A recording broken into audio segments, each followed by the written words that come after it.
Mengapa sebuah kelompok kecil yang dianggap eksklusif dalam ajarannya bisa menjadi begitu berpengaruh di sebuah negara besar seperti Amerika Serikat? Bagaimana mungkin komunitas ini mampu memengaruhi politik global, termasuk nasib bangsa-bangsa Muslim? Apakah ini hasil kerja keras, atau ada sesuatu yang lebih gelap di balik layar? Topik yang akan kita bahas hari ini mungkin sensitif bagi sebagian orang, tetapi sejarah adalah fakta yang harus kita telaah dengan jujur. Kita akan membedah perjalanan panjang Yahudi Amerika, dari pelarian mereka ke dunia baru hingga pengaruh mereka di dunia modern. Namun, pendekatan kita kali ini berbeda. Saya, sebagai seorang Muslim yang mungkin tidak sejalan dengan ajaran Yahudi, tetap menghormati sejarah mereka. Tapi itu tidak berarti kita harus menutup mata terhadap pertanyaan-pertanyaan kritis yang mengusik hati dan pikiran. Dalam video ini, kita akan menggunakan 10 pertanyaan tajam untuk menganalisis sejarah Yahudi Amerika. Pertanyaan-pertanyaan ini tidak hanya akan membuka wawasan Anda, tetapi juga mungkin menantang pemahaman Anda tentang hubungan mereka dengan dunia Muslim, perjuangan Palestina, dan bagaimana mereka membangun pengaruh di Amerika. Bersiaplah untuk sebuah diskusi yang mendalam, jujur, dan penuh teka-teki.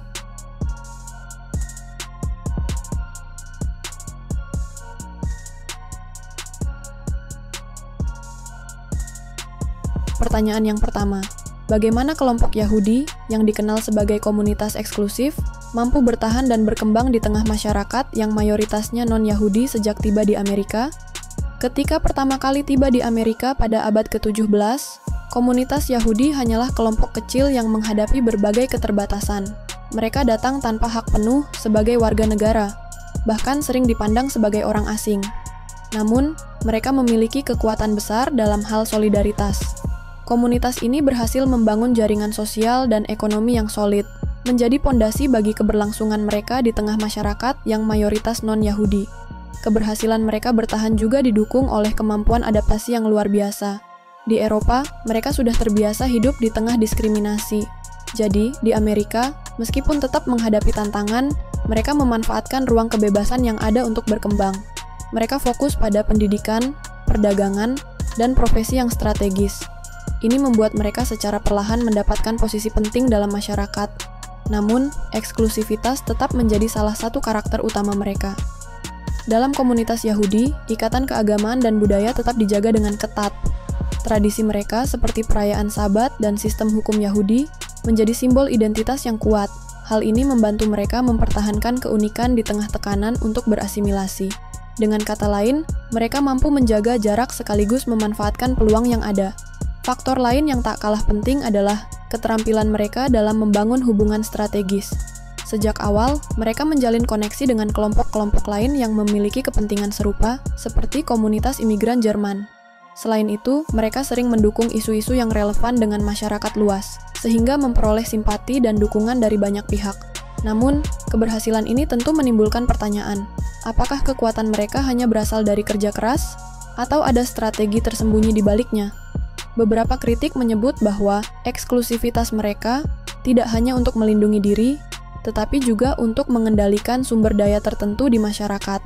Ini adalah salah satu alasan mengapa mereka sering dianggap berbeda dari kelompok minoritas lainnya. Keberhasilan Yahudi bertahan dan berkembang di Amerika adalah hasil kombinasi antara solidaritas internal, kemampuan adaptasi, dan strategi yang tepat. Mereka menunjukkan bahwa, meskipun minoritas, sebuah komunitas dapat bertahan dengan menjaga identitasnya, tanpa kehilangan peluang untuk tumbuh di tengah mayoritas. Sebuah perjalanan yang penuh tantangan, namun berhasil dijalani dengan cara yang unik. Pertanyaan yang kedua, Sejauh mana pengaruh Yahudi Jerman di abad ke-19 membentuk kebijakan sosial dan ekonomi Amerika, dan apakah pengaruh ini lebih menguntungkan komunitas mereka sendiri? Ketika Yahudi Jerman mulai bermigrasi ke Amerika pada awal abad ke-19, mereka membawa lebih dari sekadar harapan akan kehidupan yang lebih baik. Mereka membawa keterampilan, pendidikan, dan pengalaman yang menjadikan mereka pemain kunci dalam bidang ekonomi. Banyak dari mereka adalah pedagang dan pengusaha yang sukses, yang kemudian memengaruhi perkembangan sektor perdagangan dan perbankan di Amerika. Dalam waktu singkat, mereka mulai mendirikan institusi keuangan dan perusahaan besar. Contohnya, keluarga Yahudi seperti Lehman Brothers memainkan peran penting dalam pembangunan ekonomi Amerika. Dengan jaringan internasional yang luas, mereka membantu membuka jalur perdagangan dan investasi baru. Pengaruh ini sangat besar, tidak hanya bagi komunitas mereka sendiri, tetapi juga bagi masyarakat Amerika secara keseluruhan. Namun, pertanyaannya adalah, apakah semua ini hanya untuk keuntungan komunitas mereka? Dalam banyak kasus, upaya mereka memang membawa manfaat besar bagi komunitas Yahudi. Mereka mendirikan organisasi sosial dan sinagoga yang membantu imigran baru menyesuaikan diri di Amerika. Di sisi lain, kontribusi mereka juga memperkuat posisi mereka di tengah masyarakat luas, dengan membangun citra sebagai kelompok yang inovatif dan berkontribusi. Pengaruh mereka tidak berhenti di sektor ekonomi. Yahudi Jerman juga memainkan peran penting dalam pembentukan kebijakan sosial. Mereka adalah salah satu komunitas pertama yang mendorong reformasi pendidikan dan mendukung penghapusan perbudakan. Namun, tidak dapat disangkal bahwa kebijakan-kebijakan ini juga sering disesuaikan untuk mendukung kepentingan komunitas mereka sendiri. Hal ini sering memunculkan persepsi negatif dari kelompok lain. Beberapa pihak merasa bahwa pengaruh mereka terlalu dominan, bahkan dianggap cenderung eksklusif. Kritik seperti ini menciptakan jurang antara Yahudi Jerman dan masyarakat lainnya. Namun, bagi komunitas mereka, ini adalah strategi untuk bertahan dan memastikan keberlangsungan identitas mereka di tanah baru. Pengaruh Yahudi Jerman di abad ke-19 tidak bisa dipungkiri. Mereka memberikan kontribusi nyata dalam membentuk kebijakan sosial dan ekonomi Amerika.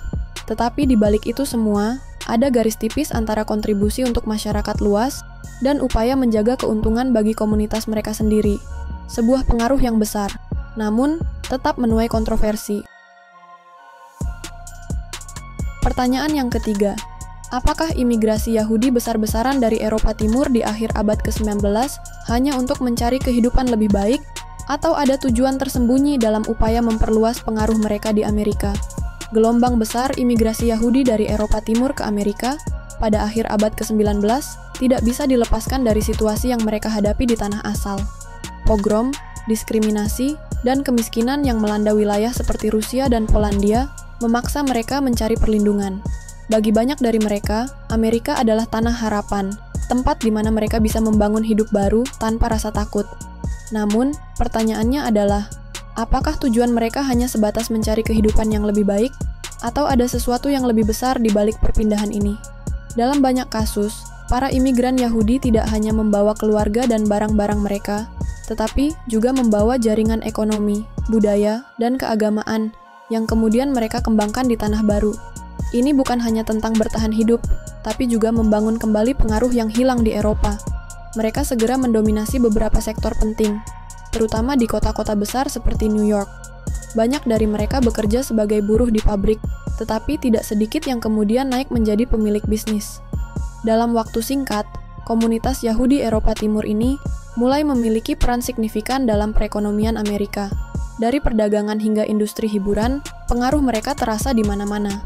Selain itu, mereka juga aktif membangun organisasi sosial dan politik. Beberapa di antaranya fokus membantu imigran Yahudi baru, tetapi yang lain bertujuan memperkuat posisi mereka dalam masyarakat Amerika. Apakah ini salah? Tidak secara langsung, tetapi langkah-langkah ini sering dipandang oleh sebagian orang sebagai bentuk strategi untuk memperluas pengaruh komunitas mereka, bukan hanya untuk bertahan hidup. Namun, tidak bisa dipungkiri bahwa upaya mereka juga membawa dampak positif. Mereka berkontribusi pada kemajuan industri, pendidikan, dan budaya Amerika. Tetapi di sisi lain, ada pula kritik bahwa komunitas ini cenderung eksklusif, lebih fokus pada keuntungan komunitas mereka sendiri dibandingkan masyarakat secara luas. Hal ini menciptakan persepsi bahwa ada tujuan tersembunyi di balik migrasi besar-besaran ini. Jadi, apakah imigrasi Yahudi Eropa Timur hanya soal mencari kehidupan lebih baik? Jawabannya tidak sederhana. Di satu sisi, ini adalah upaya bertahan dari penindasan. Di sisi lain, ada langkah-langkah strategis untuk memastikan keberlanjutan dan kekuatan komunitas mereka di Amerika. Sebuah perjalanan yang penuh perjuangan, tetapi juga syarat kontroversi.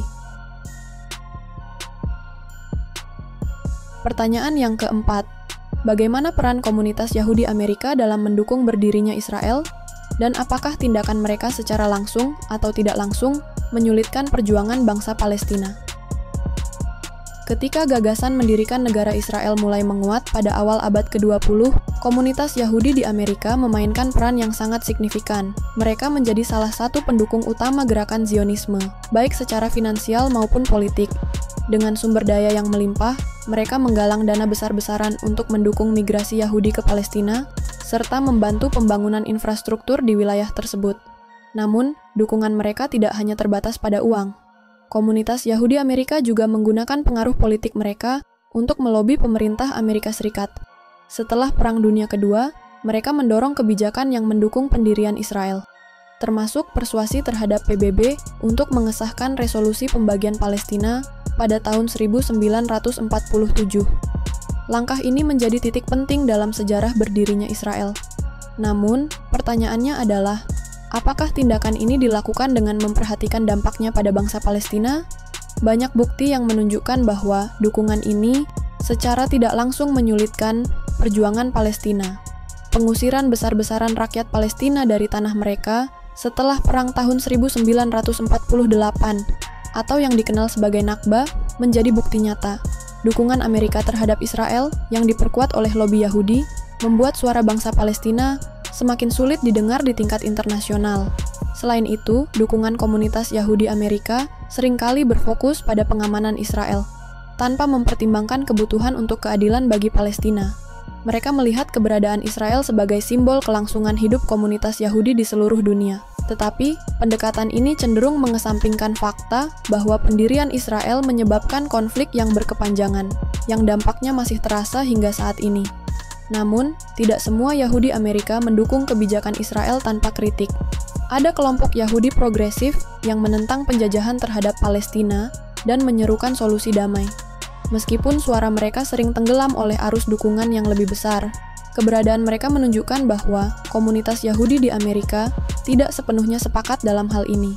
Jadi, peran komunitas Yahudi Amerika dalam mendukung berdirinya Israel memang sangat besar. Tetapi, tindakan mereka tidak lepas dari kontroversi. Di satu sisi, mereka mewujudkan impian banyak Yahudi untuk memiliki tanah air sendiri. Namun, di sisi lain, dukungan ini secara langsung maupun tidak langsung memperumit perjuangan bangsa Palestina yang kehilangan tanah, identitas, dan masa depan mereka. Sebuah peran yang mengundang pujian, sekaligus kritik tajam.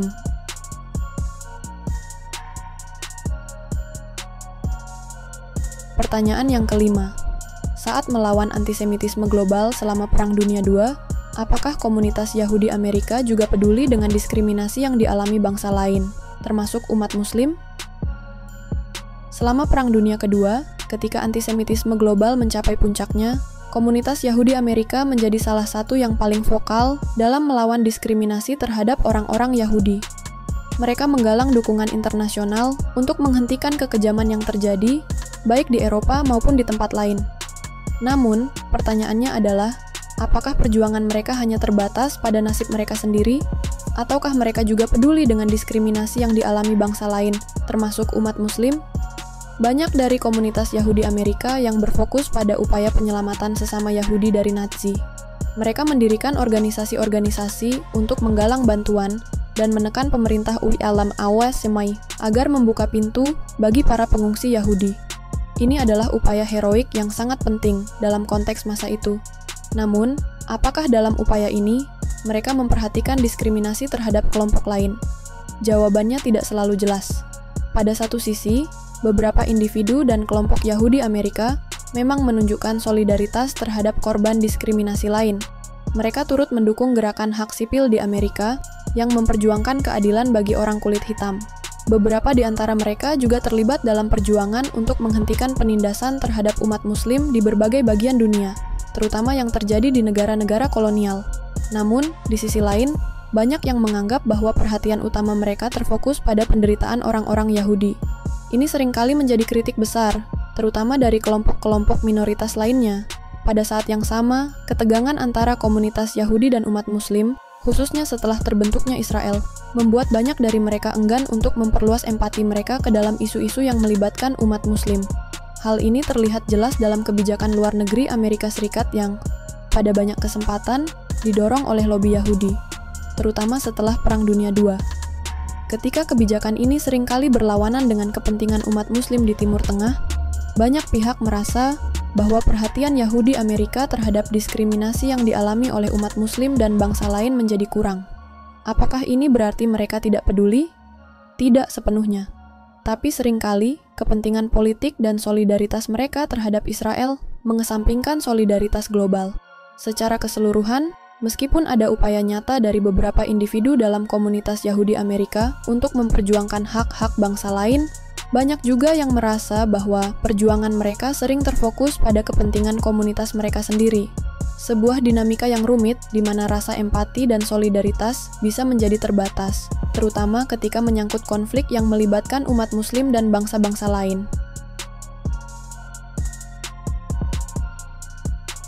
Pertanyaan yang keenam, apakah keterlibatan Yahudi Amerika dalam kebijakan luar negeri Amerika Serikat bertujuan untuk mendukung keadilan global atau lebih untuk melindungi kepentingan mereka sendiri dan Israel?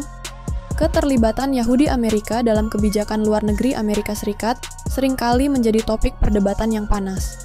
Sejak awal abad ke-20, komunitas Yahudi di Amerika mulai membangun pengaruh besar dalam politik dan kebijakan luar negeri Amerika. Mereka terlibat aktif dalam melobi pemerintah Amerika untuk mendukung berbagai inisiatif internasional. Namun, pertanyaannya adalah, apakah tujuan mereka untuk mendukung keadilan global, atau lebih kepada melindungi kepentingan mereka sendiri dan Israel? Di satu sisi, banyak yang berpendapat bahwa lobi Yahudi di Amerika bertujuan untuk memperjuangkan nilai-nilai universal, seperti perdamaian, kebebasan, dan hak asasi manusia. Mereka mendukung berbagai gerakan yang mengusung keadilan, seperti hak sipil di Amerika Serikat dan bantuan untuk negara-negara yang tertindas. Namun, meskipun demikian, ada klaim yang mengatakan bahwa sebagian besar fokus mereka sebenarnya lebih kepada kepentingan Israel dan komunitas Yahudi. Penting untuk dicatat bahwa Israel adalah salah satu prioritas utama dalam kebijakan luar negeri yang didorong oleh lobi Yahudi di Amerika. Sejak berdirinya Israel, banyak politisi dan kelompok Yahudi di Amerika yang berjuang untuk memastikan keamanan negara itu. Mereka menganggap Israel sebagai benteng demokrasi di Timur Tengah, serta simbol kelangsungan hidup bagi komunitas Yahudi global. Jadi, tidak dapat dipungkiri bahwa kepentingan Israel sering menjadi pendorong utama dalam kebijakan luar negeri Amerika. Namun, ini menimbulkan pertanyaan besar. Apakah tujuan tersebut selalu sejalan dengan keadilan global? Dalam banyak kasus, kebijakan yang mendukung Israel justru bertentangan dengan kepentingan banyak negara di Timur Tengah, termasuk Palestina. Kebijakan ini seringkali memicu ketegangan internasional yang kemudian mengorbankan negara-negara yang berseberangan dengan Israel, khususnya umat Muslim. Di sisi lain, ada juga kritik bahwa keterlibatan Yahudi Amerika dalam kebijakan luar negeri Amerika tidak hanya terbatas pada kepentingan Israel. Beberapa kelompok Yahudi progresif di Amerika Serikat misalnya menentang kebijakan luar negeri yang agresif atau merugikan negara-negara tertentu. Mereka seringkali menyerukan solusi damai dan kerjasama internasional untuk menghadapi konflik global, termasuk di wilayah Palestina. Namun, meskipun ada perbedaan pendapat di dalam komunitas Yahudi, secara keseluruhan, keterlibatan mereka dalam kebijakan luar negeri Amerika Serikat memang seringkali lebih berfokus pada kepentingan Israel dan perlindungannya. Sebuah pengaruh yang besar, tetapi yang tidak jarang memperburuk ketegangan internasional, terutama dengan negara-negara Muslim dan bangsa-bangsa yang memperjuangkan keadilan di wilayah mereka. Pertanyaan yang ketujuh, dengan modernisasi dan sekularisasi, apakah komunitas Yahudi Amerika semakin membuka diri untuk kolaborasi antaragama atau tetap mempertahankan sikap eksklusivitas? Seiring berjalannya waktu, terutama dengan modernisasi dan sekularisasi yang semakin berkembang, komunitas Yahudi Amerika menghadapi pertanyaan besar tentang identitas mereka. Apakah mereka semakin membuka diri untuk kolaborasi antaragama? atau tetap mempertahankan sikap eksklusivitas yang telah lama melekat dalam tradisi mereka? Ini adalah dilema yang semakin relevan di tengah perubahan sosial yang terjadi di dunia barat. Di satu sisi, modernisasi telah membawa banyak perubahan positif bagi komunitas Yahudi Amerika. Banyak dari mereka yang sekarang terlibat aktif dalam berbagai gerakan sosial, termasuk yang melibatkan agama-agama lain. Misalnya, banyak pemimpin Yahudi yang turut serta dalam dialog antaragama, berupaya menjembatani kesenjangan antara Yahudi, Kristen, dan Islam. Mereka bekerja sama untuk mempromosikan perdamaian, keadilan, dan hak asasi manusia, menunjukkan keterbukaan yang lebih besar. Namun, di sisi lain, meskipun banyak yang berupaya mengubah pandangan ini, eksklusivitas tetap ada dalam banyak aspek kehidupan komunitas Yahudi. Banyak yang tetap menekankan pentingnya mempertahankan identitas keagamaan dan budaya mereka, bahkan di tengah dunia yang semakin terbuka ini. Hal ini terlihat dalam berbagai aspek kehidupan mereka, seperti di bidang pendidikan, tempat ibadah, dan organisasi sosial. Selain itu, meskipun ada kolaborasi antaragama di beberapa sektor, ketegangan tetap muncul, terutama dalam hal isu-isu yang berkaitan dengan Israel dan Palestina. Di sini, kolaborasi antaragama seringkali terhambat oleh perbedaan pandangan yang mendalam mengenai konflik tersebut. Sikap eksklusivitas dalam beberapa hal lebih ditekankan karena banyak komunitas Yahudi Amerika yang merasa perlu untuk membela negara mereka dan menjaga jarak dengan kelompok lain yang mungkin memiliki pandangan berbeda. Namun, bukan berarti seluruh komunitas Yahudi Amerika bertahan dalam sikap eksklusif ini. Ada segmen-segmen tertentu, terutama yang lebih progresif, yang mendukung dialog lintas agama dan keberagaman. Mereka mendorong lebih banyak keterbukaan, bukan hanya dalam hal sosial, tetapi juga dalam hal menghormati keyakinan agama lain. Disinilah muncul harapan akan terciptanya kolaborasi yang lebih inklusif, di mana eksklusivitas dapat dipertanyakan dan digantikan dengan kerjasama yang lebih luas. Jadi, apakah komunitas Yahudi Amerika semakin membuka diri untuk kolaborasi antaragama? Jawabannya mungkin tergantung pada segmen mana yang kita lihat. Di satu sisi, ada peningkatan dialog dan keterbukaan yang signifikan, terutama di kalangan generasi muda dan kelompok progresif. Namun, pada saat yang sama, sikap eksklusivitas masih tetap ada, terutama dalam hal-hal yang berkaitan dengan identitas dan kepentingan mereka sendiri. Sebuah perjalanan yang penuh kontradiksi, tetapi juga penuh potensi untuk perubahan. Pertanyaan yang ke-8.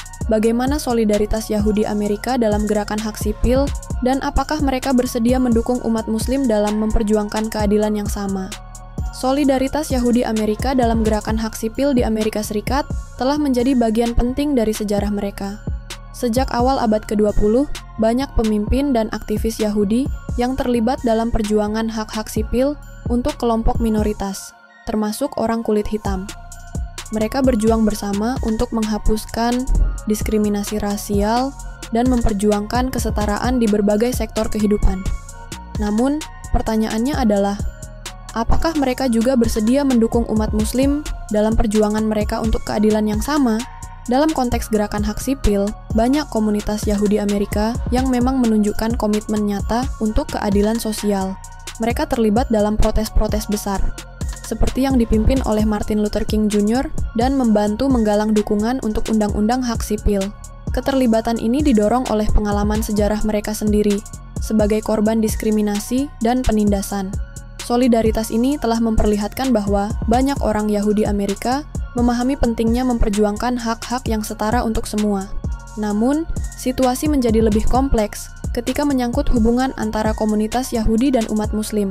Terutama setelah pembentukan negara Israel, ketegangan antara Israel dan negara-negara Muslim di Timur Tengah memengaruhi hubungan antar kedua komunitas ini. Walaupun banyak orang Yahudi Amerika yang mendukung hak-hak sipil umat Muslim di Ireland, masih ada hambatan besar ketika berbicara tentang solidaritas internasional. Kritik terhadap kebijakan Israel, yang seringkali dianggap sebagai pemicu ketegangan dengan umat Muslim, terkadang membuat solidaritas ini terasa terbatas. Beberapa kelompok Yahudi Amerika merasa bahwa mendukung perjuangan umat Muslim untuk keadilan global bisa merusak hubungan mereka dengan Israel. Ini menciptakan dilema besar, di mana perjuangan keadilan bagi umat Muslim dan solidaritas terhadap Israel seringkali dianggap saling bertentangan. Namun, ada juga segmen-segmen dalam komunitas Yahudi Amerika yang mendukung dengan tulus perjuangan umat Muslim untuk keadilan. Kelompok Yahudi progresif, misalnya, aktif dalam memperjuangkan hak-hak umat Muslim, baik di dalam negeri maupun di tingkat internasional. Mereka menentang kebijakan diskriminatif terhadap umat Muslim, serta mendukung kebebasan beragama dan hak-hak sipil untuk semua. Pada akhirnya, solidaritas Yahudi Amerika dalam gerakan hak sipil menunjukkan adanya keinginan untuk mencapai keadilan sosial. Namun, dalam hal mendukung umat Muslim, solidaritas ini seringkali terbentur pada kompleksitas politik internasional, terutama terkait dengan Israel. Meskipun ada segmen yang sangat mendukung, tantangan untuk membangun solidaritas penuh antar agama masih terus berlanjut. Sebuah perjalanan yang masih terus berkembang di tengah ketegangan dan peluang untuk saling memahami. Pertanyaan yang ke-9, apakah ada perpecahan internal dalam komunitas Yahudi Amerika terkait dukungan mereka terhadap kebijakan Israel yang dianggap menindas bangsa Palestina? Isu kebijakan Israel, terutama yang berkaitan dengan Palestina, telah lama menjadi sumber perpecahan dalam banyak komunitas, termasuk komunitas Yahudi Amerika. Sejak berdirinya negara Israel, ada dukungan yang kuat dari banyak orang Yahudi di Amerika terhadap kebijakan negara tersebut. Namun, seiring waktu, muncul pertanyaan besar. Apakah ada perpecahan internal dalam komunitas Yahudi Amerika terkait dukungan mereka terhadap kebijakan Israel yang dianggap menindas bangsa Palestina? Sebagian besar komunitas Yahudi Amerika mendukung kebijakan Israel, beranggapan bahwa negara itu berhak mempertahankan diri dari ancaman eksternal dan memastikan keamanan warganya. Bagi mereka, Israel adalah simbol kelangsungan hidup Yahudi di dunia setelah berabad-abad penindasan. Namun, semakin banyak kritik yang muncul, baik dari luar maupun dalam komunitas Yahudi, yang menentang kebijakan pemerintah Israel terhadap Palestina. Kelompok-kelompok progresif Yahudi Amerika yang semakin banyak bermunculan, mulai memperlihatkan ketidaksetujuan mereka terhadap kebijakan Israel, terutama yang menyangkut pelanggaran hak asasi manusia terhadap rakyat Palestina. Mereka merasa bahwa tindakan Israel tidak mencerminkan nilai-nilai kemanusiaan dan keadilan yang mereka anut. Beberapa di antara mereka bahkan terlibat dalam protes atau kampanye untuk menghentikan kebijakan Israel yang dianggap menindas. Selain itu, beberapa organisasi Yahudi internasional yang berbasis di Amerika telah berusaha mengubah kebijakan luar negeri Amerika Serikat, mendorong solusi damai antara Israel dan Palestina. Mereka menuntut agar Amerika Serikat lebih aktif dalam menekan Israel untuk mengakhiri pendudukan di wilayah Palestina dan mencari solusi yang lebih adil. Namun, meskipun ada kelompok ini, suara mereka seringkali kalah dengan kekuatan lobi yang mendukung kebijakan Israel yang lebih agresif. Perpecahan ini tidak hanya terjadi di dalam masyarakat Yahudi Amerika, tetapi juga di kalangan pemimpin-pemimpin politik mereka. Beberapa politisi yang memiliki latar belakang Yahudi mendukung kebijakan pemerintah Israel, sementara yang lain menentang dan menyerukan agar kebijakan tersebut diperbaiki demi perdamaian.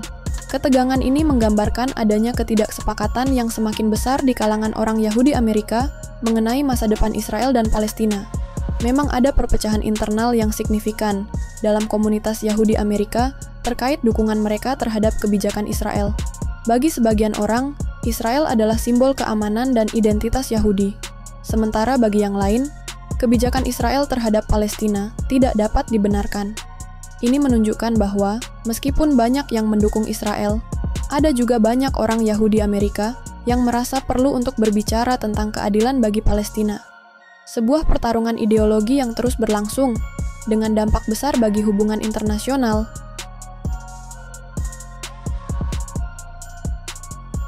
Pertanyaan yang ke-10. Seberapa tulus komunitas Yahudi Amerika dalam membangun hubungan dengan umat Muslim di Amerika Serikat? Dan apakah dialog mereka benar-benar bertujuan untuk menciptakan perdamaian atau hanya memperkuat posisi mereka? Hubungan antara komunitas Yahudi Amerika dan umat Muslim di Amerika Serikat merupakan topik yang seringkali kompleks dan penuh tantangan.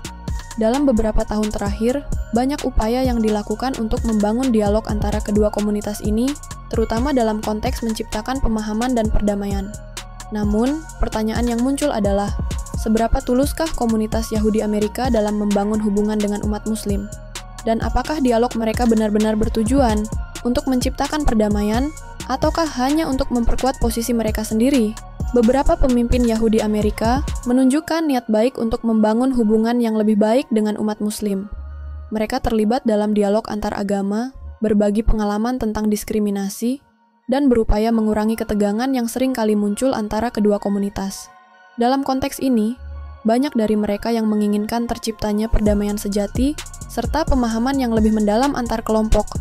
Namun, meskipun ada upaya positif ini, ada juga yang mempertanyakan seberapa jauh niat baik ini diterjemahkan dalam tindakan nyata.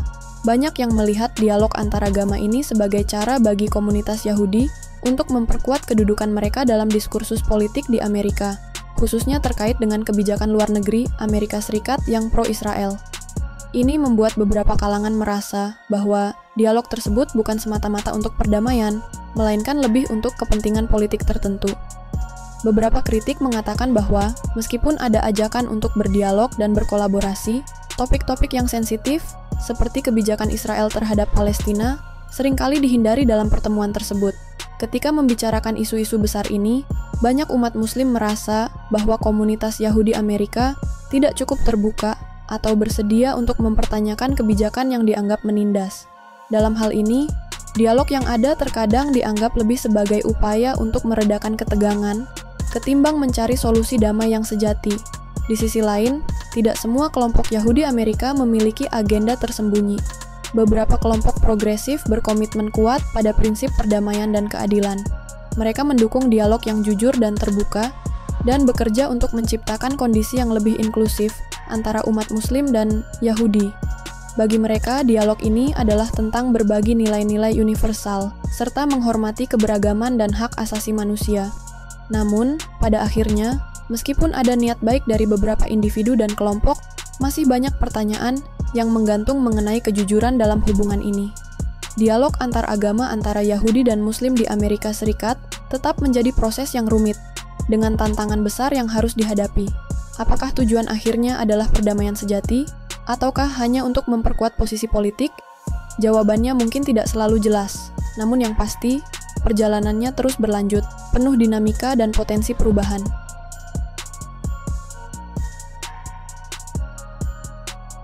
Sebagai seorang Muslim, kita harus melihat ini dengan sikap hati-hati dan penuh pertimbangan.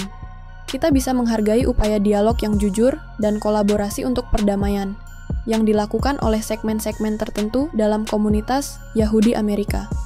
Namun, kita juga harus kritis terhadap upaya yang mungkin lebih bertujuan untuk memperkuat posisi politik tertentu, terutama yang berhubungan dengan kebijakan Israel terhadap Palestina. Salam, Salaf Wisdom.